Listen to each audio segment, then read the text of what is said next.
আসসালামু আলাইকুম দর্শক, কেমন আছেন?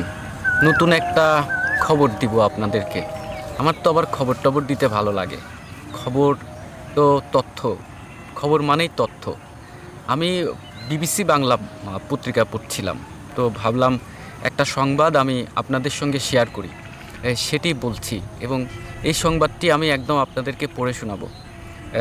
গুপ্ত ইস্যু, ছোট শব্দে বড় রাজনীতি, আজকের পত্রিকার শিরোনাম হয়েছে এটি। আমি একটি মোবাইল ফোন থেকে আপনাদেরকে পড়ে শোনাবো আজকের পত্রিকা। আর এই খবরটি প্রকাশ করেছে মূলত হচ্ছে বিবিসির একটি প্ল্যাটফর্ম আছে।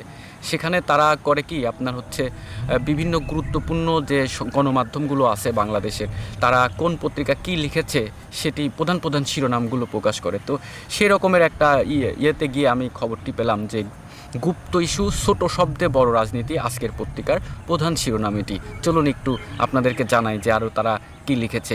খবরে বলা হচ্ছে, দেশের বিভিন্ন বিশ্ববিদ্যালয় ক্যাম্পাস হঠাৎ করে উত্তপ্ত হয়ে উঠেছে। ক্ষমতাসীন দল বিএনপির ছাত্র সংগঠন, জাতীয়তাবাদী দল এবং প্রধান বিরোধী দল জামাত ইসলামীর ছাত্র সংগঠন ইসলামী ছাত্র শিবির মুখোমুখি অবস্থানে দাঁড়িয়েছে। এরই মধ্যে সংঘর্ষ ছড়িয়ে পড়েছে ঢাকা, চট্টগ্রাম, কুমিল্লা ও পাবনায়।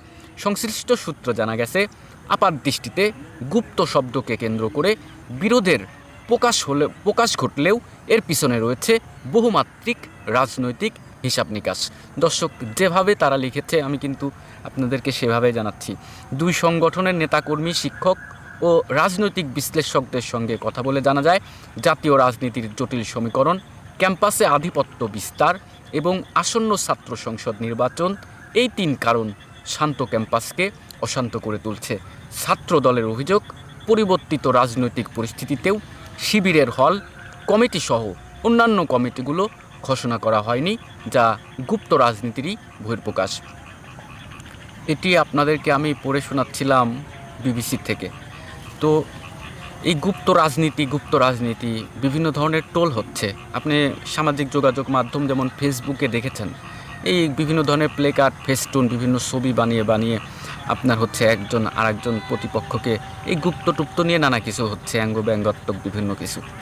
তো একটা জিনিস যখন ব্যঙ্গাত্মক বা মানুষের টোলে পরিণত হয়, তখন কিন্তু বিষয়টা একটু অন্য রকমের হয়ে যায়। হ্যাঁ, তো এটি নিয়ে কিন্তু এই যে গুপ্ত রাজনীতি বা রাজনৈতিক বর্তমান পরিস্থিতি, আসলে বিএনপি জামাত এরা তো একসময় একসাথে হয়েই সরকারের একটা পতন ঘটালো।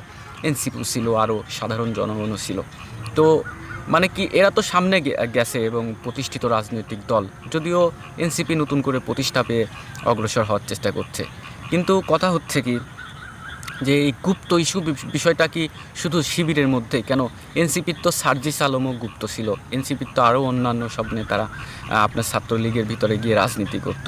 তাদেরকে কিন্তু গুপ্ত বলা হচ্ছে না, মূলত গুপ্তটা বলা হচ্ছে ছাত্র শিবিরকেই।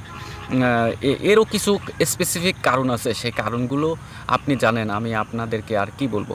কিন্তু কথা হচ্ছে যে এই গুপ্ত রাজনীতি এই বিষয়টা আমি তো কিছুক্ষণ আগে খবরও পড়লাম, বিবিসি তারা লিখেছে আজকের পত্রিকার বরাত দিয়ে, যে আজকের পত্রিকার প্রধান শিরোনামে এই রকমের বলে তারা এই কথাটা বলেছে। তো গুপ্ত রাজনীতি আসলে কি, আপনি এটি কি আমাকে আরও ভালোভাবে কেউ বোঝাতে পারবেন? মন্তব্য করুন। আমি আমার রাজনৈতিক বিষয় নিয়ে ভাবতে, লিখতে, রাজনৈতিক বিষয় নিয়ে ভিডিও ব্লগ বানাতে আমার ভালো লাগে, বুঝছেন। এই প্ল্যাটফর্মে আমি আরও মানে ক্রিয়েটিভ কিছু করতে চাই, আপনারা একটু সাপোর্ট দিবেন আমাকে। হ্যাঁ, এই মন্তব্য করবেন, লাইক কমেন্টস করবেন, এটাই হচ্ছে সাপোর্ট। তো একদম নিরপেক্ষ, ধরুন হচ্ছে যারা মন্তব্য করবে, যারা আমার সাথে কানেক্ট থাকবে, আমি তাদের ভাষায় আমার ভিডিও ব্লগিংয়ের মাধ্যমে তুলে ধরবো। 18 কোটি মানুষের ভাষা, দেশের মানচিত্রের ভাষা, কোনো পক্ষপাত দুষ্ট হওয়ার কোনো সম্ভাবনা নেই। আর আপনি এই বিষয়ে একদম নিশ্চিত থাকতে পারেন, আমাকে যারা চেনেন, একদম আমাকে খুব ভালোভাবে যারা চেনেন, আমি কিন্তু মানে দরিদ্র, আর দরিদ্র মানেই কিন্তু সৎ। আমার যদি অনেক লোভ লালসা থাকতো, অনেক পদবি, ব্যবসা বাণিজ্য অনেক কিছু করতাম, বসে বসে ভিডিও ব্লগিং বানাতাম না। আমি কিন্তু ভালো ভালো ভিডিও বানানোর প্রতিশ্রুতি দিচ্ছি আপনাদেরকে, এবং নিরপেক্ষ, বিশ্লেষণমূলক, একদম তথ্যসূত্র উল্লেখ করে। এসব নিয়ে একটু ভিডিও ব্লগিং যখন করতেই হবে, তো রাষ্ট্রের এই বর্তমান যে সমসাময়িক সমস্যা সেগুলোই নিয়ে চলুন কথা বলি। দেখা হবে পরে আরও সুন্দর একটি ভিডিওতে। সে পর্যন্ত ভালো থাকবেন। আল্লাহ হাফেজ।